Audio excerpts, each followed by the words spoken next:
18,669, 18,669 की मुरली है, जो बाबा पार्टियों के साथ बातें करते हुए अ, शिक्षाएं दी है। महावाक्य जो भी उच्चारे हैं बाप दादा ने पार्टियों के साथ बात करते हुए। तो पहली जो बात है, बाबा कहते हैं पाठशाला में जाते हो, है ना, मुरली सुनने जाते हो। पाठशाला का पहला पाठ क्या है? अपने को मर्जीवा बनाना।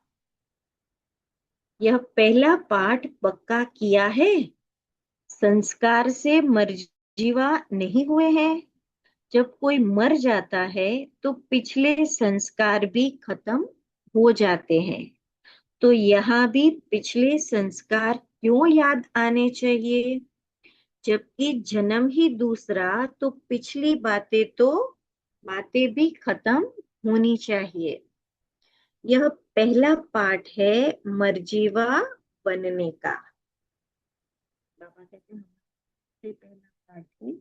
जब हमारी पहचान हमारी बदल गई, हम जब ज्ञान में आते हैं, उसके पहले हमारी पहचान हम हमारे नाम से, स्थूल नाम रूप नाम से जुड़ी जो भी पहचान होती है, हम उससे हमारी आइडेंटिटी को बताते हैं। पर जब हम ज्ञान में आते तो फर्स्ट डे हमें क्या बताया जाता है कि तुम शरीर नहीं आत्मा हो। तो बाबा कहते हैं यह पहला पाठ है मर्जीवा बनने का, वह पक्का करना है। पिछले पुराने संस्कार ऐसे लगने चाहिए जैसे और कोई के थे, हमारे नहीं है। पहले शूद्रों के थे, अभी ब्राह्मणों के हैं। तो पुराने शूद्रों के संस्कार नहीं होने चाहिए। पराये संस्कार अपने क्यों बनाते हो? जैसे कोई रास्ते पे अनाथ कोई बच्चा होता है, अनाथ आश्रम में या रास्ते पे, और उसको कोई बड़े घर की व्यक्ति या कोई राजा उसको गोद लेता है, अडॉप्ट करता है, तो फिर वो तुरंत ही उसकी स्मृति बदल जाती है कि मैं अब कौन हूँ, सो एंड कोई बड़े व्यक्ति का या सो एंड सो राजा का बच्चा हूँ।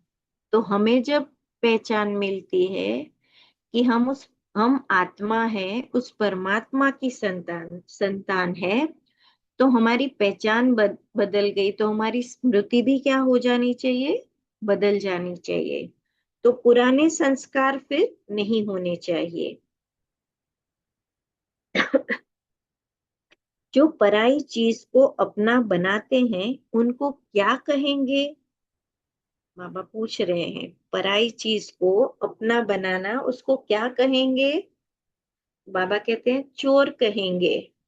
तो यह भी चोरी क्यों करते हो? बाबा हर अलग अलग दृष्टिकोण से हमें पक्का कराते हैं कि हम कौन हैं और हमें कौन सी स्मृति में, किन संस्कारों की स्मृति के साथ रहना है। यह तो शूद्रों के संस्कार है, ब्राह्मणों के नहीं। शूद्र की चीज को ब्राह्मण स्वीकार क्यों करे? अछूत के साथ कपड़ा भी लग जाए तो नाते हैं। तो शूद्रपन का संस्कार ब्राह्मणों को लग जाए तो क्या करना चाहिए? उसके लिए पुरुषार्थ करना चाहिए। जैसे गंदी चीज को नहीं छूते हैं, वैसे पुराने संस्कारों से बचना है, छूना नहीं है। इतना जब ध्यान रखेंगे तो औरों को भी ध्यान दिला सकेंगे। हम जब स्वयं खुद ध्यान रखेंगे तो औरों को इस चीज का ध्यान दिला पाएंगे। फिर दूसरी दूसरी पॉइंट है, सर्विस की सफलता का मुख्य गुण कौन सा है? सर्विस की सफलता का मुख्य गुण कौन सा है? वो है नम्रता। सर्विस में सबसे पहले नम्रता बहुत आवश्यक है। जैसे मैं मैं भी भले इतने साल से ज्ञान में हूँ, पर मैं जब भी मोनिशा बहन से, वैसे तो कोई पर्सनल वो नहीं है, पर जब भी मैसेज करते हैं, इतना प्यार से, इतना मिठास से बात करते हैं कि मुझे भी उनसे सीखने मिलता है कि कितनी नम्रता के साथ, कितनी मिठास के साथ बात करते हैं। तो वैसे बाबा कहते हैं कि सर्विस की सफलता का मुख्य गुण है नम्रता। तो जितनी नम्रता उतनी सफलता, स्वाति दीदी भी कह रहे हैं कि सही बात है। वैसे तो सभी को ग्रुप में जान मिलना होता है, पर मोनिशा बहन के साथ पर्सनल नहीं मिले हैं, पर ऐसा लगता है कि अ, कितने वर्षों से पहचान है, कितनी अच्छा रिलेशन है ना, सबने ये देखा होगा। तो बाबा कहते हैं कि नम्रता आती है, नम्रता कैसे आती है? निमित्त समझने से। जब हम खुद को निमित्त समझेंगे तभी नम्रता आती है। निमित्त समझकर सर्विस करना है। नम्रता के गुण से सब आपके आगे नमन करेंगे।